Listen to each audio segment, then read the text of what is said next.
Hi there, everybody. It's Trudy here, One Grounded Angel. Welcome to November, brand new month. We're starting off for the 1st of November, the Monday, and this reading will cover right through to the 7th. So, 1st to 7th of November 2021. The year is almost over. So, let's shuffle and see what's coming up. Actually, before I get to this card, sneak peek, I should just tell you there is a new moon happening on Friday. That's in Australia time, and that's in the sign of Scorpio. So new moons always happen in the sign that the sun is in. A full moon will happen in the sign directly opposite where the sun is at. And we do have a full moon coming up in Taurus. Taurus and Scorpio are opposite signs, and that's coming up in a couple of weeks. So I'll tell you about that later because it's quite a big deal. It's also an eclipse. But for this new moon that's happening on Friday, new moons are a great time to set goals, to start something new, to turn over a new leaf if you're struggling with something. How can I look at this differently? How can I maybe practice acceptance? How can I focus on something else instead? Taurus, a very grounded sign. You might like to set some goals around connecting with nature or spending more time outdoors. Really good time to do that. It's also the sign of work and money. And when I say money, I don't mean in a like greedy type sense. It's obviously contrary to what we would be talking about in spirituality, but certainly in terms of having that flow of abundance. And the work stuff is very much about how we make that happen. Of course, that's not the whole picture. Of course, that's not the only way that we make that we attract abundance, but it's part of it. So it's certainly a good time to be setting goals around if you want to make changes in your work life. We know a lot of people are doing that at the moment, so it is a good time. And really thinking about what you actually want instead of just trying to reach for whatever might be offered to you. How are you going to actually seek out what you want? Being proactive about it. I should mention Taurus, also the sign of value. So thinking about the things that you value, certainly self-esteem, self-confidence, they all come into the play when we're talking Taurus. So you might like to set some goals or start focusing on those areas. Anyway, Monday, crown chakra. The chakras, there's 7 main ones that we focus on. There's actually hundreds more, but this is the 7th one. The top one's for the crown, obviously located around the head. And just a quick review, chakras are energy centers that energy flows through. So a card like this will indicate there is a block in that particular chakra, or that there's just some sort of imbalance, or it could just be coming up because the universe wants you to be thinking about this sort of areas that this chakra covers. So the crown is all about our connection with the divine and also about our thought patterns and processes. So sometimes this is a signal for people to think about their mindset, to think about whether they are getting caught up in, mental chatter that's not serving them. Obviously, we can never avoid that, but we want to make sure we can never avoid mental chatter entirely. But we can avoid letting it carry us into a place where we're not being present enough, where we're starting to become really pessimistic, where we're no longer able to focus on the things that are good around us. And of course we do go through cycles of that from time to time. The key is not to stay there, and if we are staying there, we need to maybe look at our mindset or getting some help with that particularly. So I think this also, I know I'm jumping around a bit here. I should also mention sleep comes up a lot with the crown chakra. It does have an impact on your melatonin interplay. It's not the entire cause. It's just one particular factor. So I'm really careful to keep this sort of thing general, particularly when we're talking about physical symptoms, because it's not really a kind of a cause and effect relationship when we're talking about spirituality and physical symptoms. But, it can be an exacerbating factor. So that's something to think about. I will post an article talking about this a lot more. Now, with the connection to spirit stuff, this could be indicating that you are not spending enough time connecting, you're not connecting to your intuition, or you're not listening to your intuition, it's trying to tell you something. All those sorts of things can come up with the crown. But I will post an article about it. Tons of information online as well. Goodness, if there's one area that has been covered extensively by the spiritual interwebs, it's certainly chakras. And because they're a great entry point to learning about spirituality. Sometimes the question that comes up around that is, how do I actually clear the block? There is lots of advice about that online, things like Reiki, crystal clearing, etc. All really, really good. But we also need to think about what's going on underneath to cause that imbalance.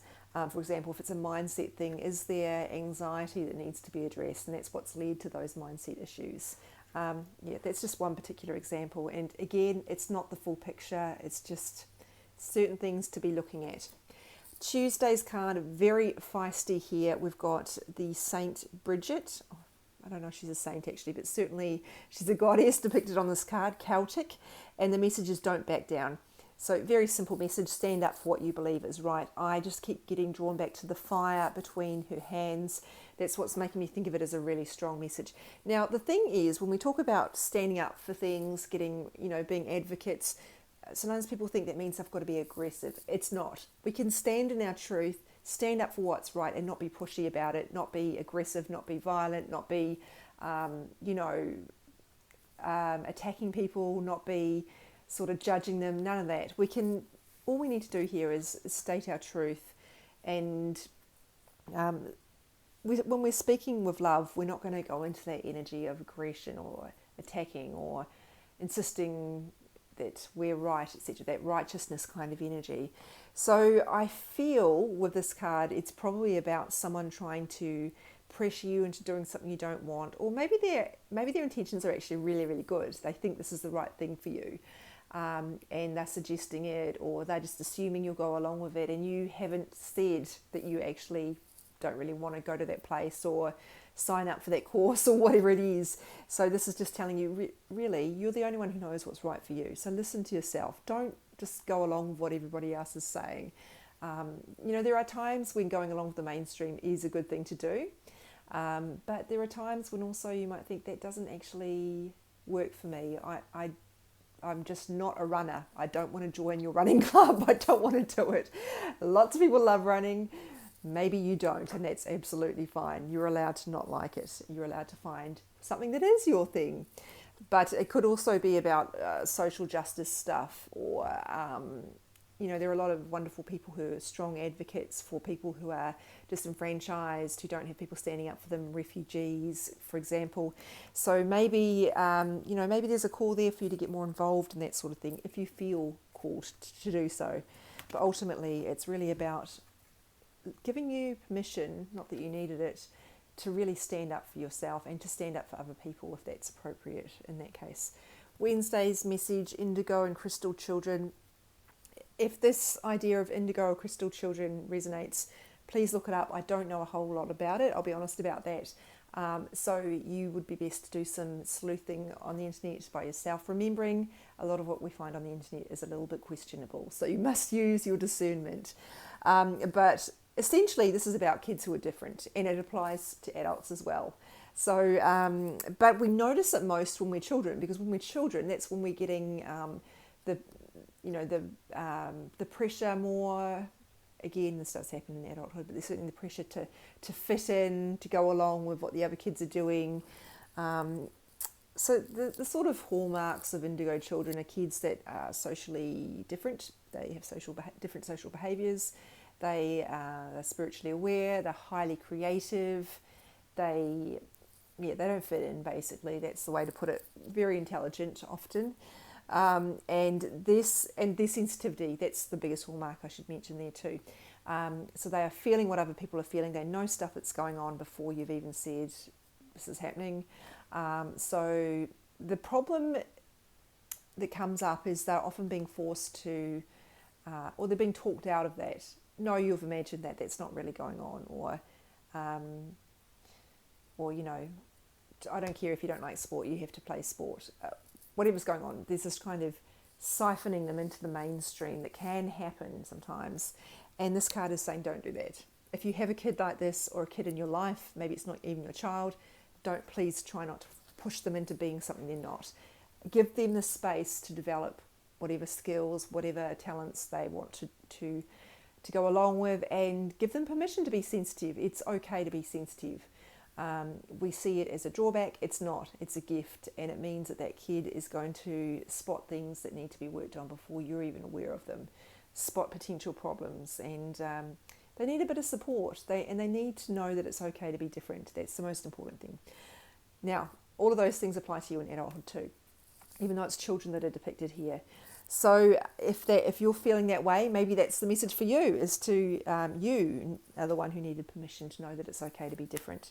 that your sensitivity is okay, and that maybe you need to look after yourself with that. Maybe you need to make decisions about where you're going to spend time. Maybe your sensitivity, if you're anything like me, makes it too difficult for you to go to nightclubs, so you choose not to go. But you find another way to connect with your friends. Anyway, you know how to handle this, I'm sure, better if you're in adulthood. If you're in adulthood by now, you've probably gathered some coping mechanisms. Of course, it's always worth doing a little bit of an audit to make sure those are still healthy for you. But certainly knowing that you're allowed to do that, you are allowed to make choices for yourself, you're allowed to be different, and that your sensitivity is a gift. Maybe that's all you need to know for that message. Thursday's card, it's Law of Attraction. So much I could say about the Law of Attraction. Again, another topic that has been covered extensively online. Esther and Abraham Hicks talk about it a lot. They have a lot of great knowledge there. If that resonates, some of the messages might be a bit too woo-woo for some of you, and that's okay. There are still plenty of other people you can find pretty easily that can talk to you about this, but essentially it's manifesting. So it's about the idea that we can work with spirit to help create better outcomes in our lives. There are lots of different ways people talk about this, and the thing that I always bring up myself is that please be careful not to take on board some of the messaging that oversimplifies the law of attraction. There is a lot of messages that you just put it out there and then it will come. And of course that's not wrong, but it's also not the whole truth. It is much more nuanced. And we also need to be playing a part. We can't just expect spirit to deliver. Spirit is not Uber Eats, sadly. And so we need to be playing our part. We need to be clear on what we want, first of all. Often people are not. They might be clear on, I don't want to work at this place anymore, but they're not clear on where they actually do want to work. Pretty hard for spirit to work with you on something like that, because you're just sending the energy of what you don't want. So focusing on what you do want, and you may need a bit of expert help with that. Sometimes it's hard to discern what you want, because you've had so many messages of people telling you what they think you should do. Or maybe there's a lot of fear of failure coming up. Once you know what you want, yes, put it out there, very important. Come back to it, keep affirming that, but you also need to be taking action towards it. So again, if it is a job, just using that example, actually applying for the jobs, and or making the contacts and doing the training, whatever it is. You can't just hope that someone will knock on your door and go, oh my goodness, you are exactly the person I need, come and work for me. That sort of thing. So, and also, I talked about this a lot, so I'm not going to, in a recent post, so I won't bang on about it, but basically it takes time. That's the thing that you need to remember when you're trying to manifest something. I have had very few occasions where it has been really, really quick, what I've put out there and started working towards, but often it takes years to make something big happen. That's not always the case, but I just like to add that, because I think sometimes if you're anything like me, you will be disappointed if you were hoping for something quickly, and we're in a world where instant gratification is our currency right now, so totally understandable if you are hoping for a quick result. What day am I? Friday, let go of fear, ... now.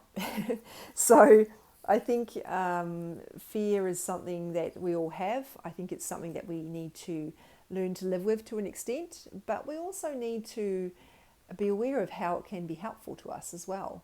Fear can sometimes highlight the things that we need to work on. It can highlight when we're on the right track. Often if you've made a change and fear's coming up, it's usually an indicator you are on the right track. Fear can also, when we start working through the fear, we can get to the bottom of something really important that we needed to know about a situation. For example, if you're dealing with a fear of abandonment by a partner, once you start to explore that, you might realise underneath, oh, I'd forgotten about this trauma that happened to me that actually needs to be healed. And you've identified it, and now you can actually heal it. So the fear has helped you in a way to get to the heart of something that needed to be resolved. So you could have a lighter emotional load. Because often the things that we're carrying around, we're not really super aware of them. They're blocks on a subconscious level, which is why I do energy healing, to get to that subconscious level that the brain can't get to easily on its own. Anyway, I don't want to talk too much about fear because there's so much I could say, and we'll still be here talking in half an hour. But I will say that when this card comes up, usually people know. they know what the fear is that they need to be working on or exploring, or the ways it's showing up for them. But if you don't, it could be a marker for something that's going to come up in the future. And it could also be an indicator that the thing you're struggling with is as a result of fear. And we don't always know that, because fear can be disguised as procrastination. It can be disguised as all sorts of things, like other people's stuff. There's all sorts of reasons that we don't necessarily realise that what we're dealing with is fear. Sometimes people say that they're just lazy, and that's why they're not making any progress.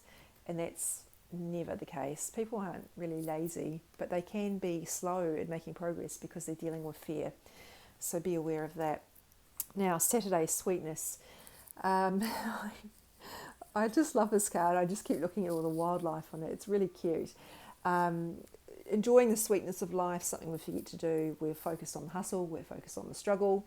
So doing something nice for yourself would be a really good way to read this. Doing something that brings you joy, something that makes you remember that life is sweet. You know, going into a new park or a section of forest or something like that.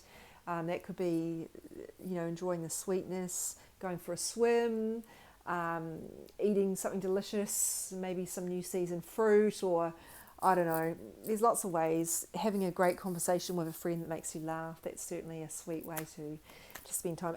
It's really simple. That's the really simple stuff that's coming up there. It's not about the big stuff, although those can certainly come into play.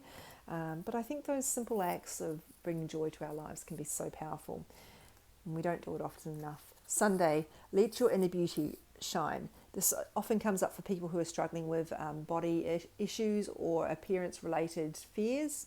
They're maybe worried about being judged, or more significantly, they're probably judging themselves extensively. So this card is really letting you know that spirit, the universe, does not care what you look like. Your value comes from within and not from externally. So this is very in keeping with what I mentioned earlier about Taurus and the value stuff. Your value. What is your value? Where does it come from? Does it come from your weight? No, it does not. Think about the sorts of things, this sounds a bit morbid, but I'm a Scorpio, so I would say this. Think about the things that people will say about you after you've passed on from this lifetime. None of them are going to talk about the way you dressed, or very unlikely they would. They're not going to talk about how much you weighed. They're going to talk about the way you made them feel. That's your value, what you bring to the world. This card says, let your light shine and inspire others. We're all bringing a light to the world, and you know, all that nonsense about wanting, I don't look good enough, I'm not pretty, I'm not, you know, I weigh too much, whatever. They distract us from that mission that we're here to do, to bring light to the world. Because when we're so busy obsessing about how we look, we're not thinking about how can I give more, how can I be more, how can I you know, become a better human, a more mature and maybe wise human. How can I help others by helping myself? That's a big one. The work we do on ourselves is the work we do on the world. So those sorts of things to think about. And I know it's not as easy as putting it aside your body image issues. You need to work with a professional on this stuff, because it doesn't just go away on its own. This is just a really simple reminder that to make sure that not too much of your attention is being consumed by that body, that appearance stuff, that more attention is going on to the essential stuff that really matters, the value. So, what a mixed bag we have here. It's hard to know actually where the focus is. We've got everything from mindset to dealing with fear to manifesting to sensitivity to assertiveness, sweetness, and then some value. There's no theme here really at all. It's all over the shop, but maybe that's what we need. Let's just go with it. Have a fantastic week, everybody. I hope this has been helpful for you. If you're not already following me on Instagram, my one and only Instagram account is @OneGroundedAngel. I only have the one. Anything else is someone impersonating me. Don't be sucked in by that. I'm also on Facebook. One Grounded Angel is my Facebook page. And if you want more information about the energy healing work that I do on the very deep level, as I mentioned, my website is onegroundedangel.com, onegroundedangel.com. And anyone who wants to book with me needs to go via the website to make in that booking. Because social media is so plagued with scams, I only take bookings via my website. That's how you know that you're dealing with the real me. And I will also add that when I am talking to a client about potentially booking with me, I do a quick 5 to 10 minute phone conversation, entirely free, to chat to you first, so you can get to know me and make sure that you can form some trust with me, and that I can make sure, most importantly, that I'm the right healer for you. Because if I'm not the right healer for you, I'm not going to take your money, and I'll just tell you that nicely, of course. I don't want to waste people's time. That's not fair on either of us. So I have that quick discovery call just to chat to people and get a bit of a sense of what they're actually looking for. It's a little bit easier to do that when we're talking than it is via a message. So have a great week, everybody. I've rabbited on for far too long. I hope this has been helpful for you. See you next week. Take care.